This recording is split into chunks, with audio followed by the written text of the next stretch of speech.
सभापती महोदय, मंत्री महोदय ज्यावेळी उत्तर देतात त्यावेळी ब्रीफिंग घेऊन येतात। मंत्री महोदयांनी सांगितलं सीओनी व्हिजिट केली, सीओनी सांगितलं लोकेशन दिसत नाही, जिओ टॅगिंग झालेलं नाही। हे ज्यावेळी मंत्री महोदय सभागृहात सांगतात त्यावेळी सत्य मानून आम्ही त्याच्यावर विश्वास ठेवतोय। आता मंत्री महोदय स्वतः कबूल करत असतील की ह्या सगळ्या गोष्टी घडलेल्या नाहीत त्या ठिकाणी, मग चौकशी कशाला? तुम्ही निलंबित करा, उद्या दोषी नाही आढळले तर परत घ्या त्यांना कामावर। परंतु तू निलंबनाची कारवाई केली पाहिजे ना। तुम्ही फक्त चौकशी करणार, उद्या त्या चौकशीला मॅटमध्ये जाऊन त्यांनी स्टे घेतला तर ती चौकशी पूर्ण होणार आहे का?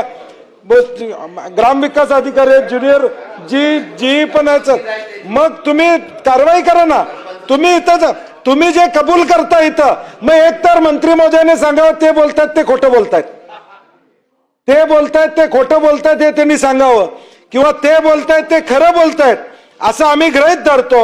आणि जर खरं असेल तर ताबडतोब निलंबन त्या ठिकाणी करा।